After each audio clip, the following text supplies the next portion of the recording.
വെളിപ്പാട് പുസ്തകത്തിലെ 1000 ആണ്ട് വാഴ്ച എന്ന വിഷയത്തിലെ അതിൻ്റെ 6-ാമത്തെ ഭാഗത്തിലേക്ക് പ്രവേശിക്കുകയാണ്. അതുകൊണ്ട് ഈ പ്രഭാതത്തിൽ എല്ലാ പ്രിയപ്പെട്ടവരെയും ഈ എപ്പിസോഡിലേക്ക് ഞാൻ ഹാർദവുമായി സ്വാഗതം ചെയ്യുകയാണ്. കർത്താവായ യേശുക്രിസ്തുവിൻ്റെ നിസ്തുല്യമേറിയ നാമം ഈ പ്രഭാതത്തിൽ വാഴ്ത്തപ്പെടുമാറാകട്ടെ. കഴിഞ്ഞ വെള്ളി, ശനി, ഈ തിങ്കൾ എനിക്ക് ഈ വിഷയത്തെ ആസ്പദമാക്കിയുള്ള ഈ ഡിവോഷൻ ചെയ്യുവാൻ കഴിഞ്ഞില്ല. കാരണം ഞാൻ ഒരു മീറ്റിങ്ങിനോടുള്ള ബന്ധത്തിൽ പോയിരുന്നത് കൊണ്ട് എനിക്ക് ഡിവോഷൻ ചെയ്യുവാൻ കഴിഞ്ഞില്ല. എങ്കിലും ഈ വിഷയം എൻ്റെ മനസ്സിൽ ഇങ്ങനെ കൊണ്ടു നടക്കുകയും അതിൻ്റെ തുടർമാനമുള്ള ഭാഗങ്ങൾ അത് തക്ക സമയത്ത് നിങ്ങളിൽ എത്തിക്കുവാൻ കഴിയാഞ്ഞതിലും ഒരുപാട് ഖേദമുണ്ട്. എങ്കിലും ഒരു കാരണവശാലും നമ്മൾ പഠിച്ചുകൊണ്ട് വന്ന പാഠത്തിൻ്റെ ഒരു കാര്യങ്ങളും മാറ്റിവെക്കാതെ വീണ്ടും അതിൻ്റെ തുടർമാനമായിട്ടുള്ള ഭാഗങ്ങളിലേക്ക് നമ്മൾ പ്രവേശിക്കുകയാണ്. 1000 ആണ്ട് വാഴ്ച എന്തുകൊണ്ടാണ് എന്നുള്ളതാണ് നമ്മൾ ഈ കഴിഞ്ഞ എപ്പിസോഡുകളിൽ ചിന്തിച്ചു കൊണ്ടിരുന്നത്. ഇന്നു മുതൽ നമ്മൾ 1000 ആണ്ട് വാഴ്ചയുടെ ആ പ്രധാന ഭാഗത്തേക്ക് പ്രവേശിക്കുകയാണ്. നമുക്കറിയാം, മില്ലേനിയൽ റീജിയൻ അല്ലെങ്കിൽ കർത്താവായ യേശുക്രിസ്തുവിൻ്റെ 1000 ആണ്ട് വാഴ്ച, അത് വെളിപ്പാട് പുസ്തകം 20-ാം അധ്യായത്തിലാണ് നമ്മളത് കാണുന്നത്.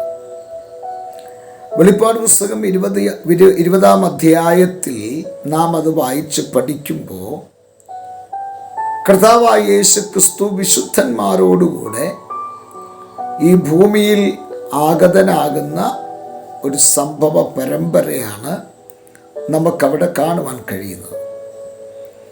അത് കർത്താവായ യേശുക്രിസ്തു തൻ്റെ പ്രത്യക്ഷത, അതായത് മഹത്വ പ്രത്യക്ഷതയ്ക്ക് ശേഷം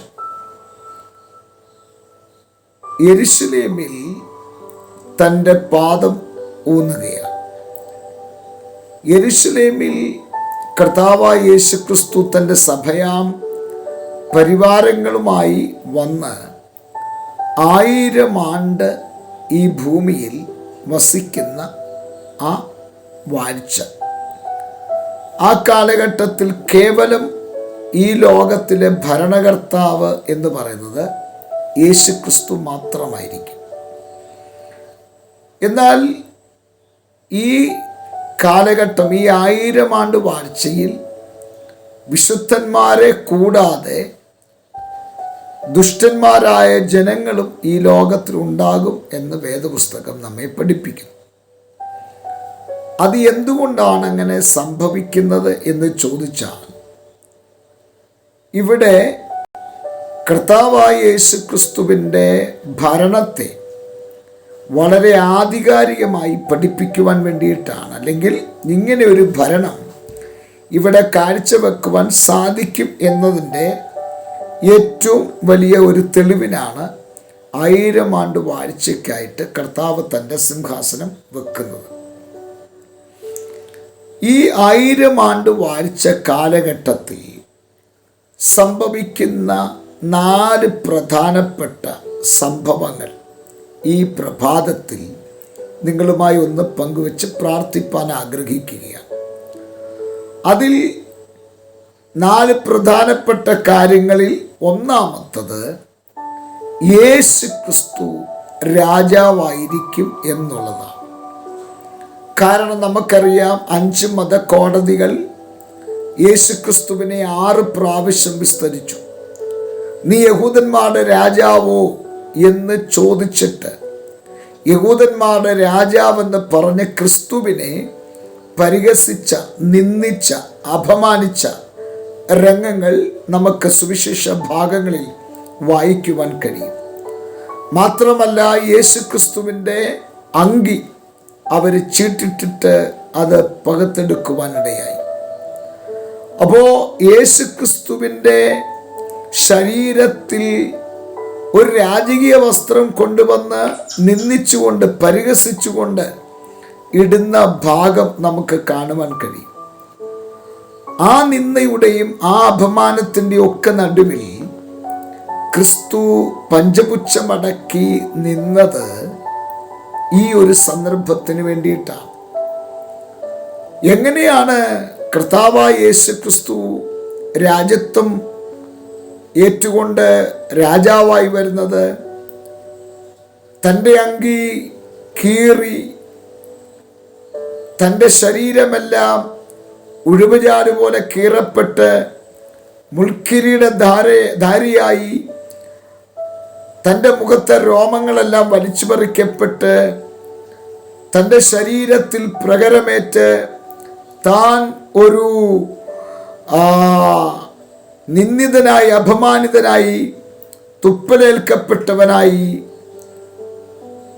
കണ്ടാൽ ആളല്ല എന്ന് തോന്നുമാറ് ഒരു വികൃത രൂപിയായിട്ടാണ് ക്രിസ്തു ഈ യെരുശലേം നഗരം വിടുന്നത്.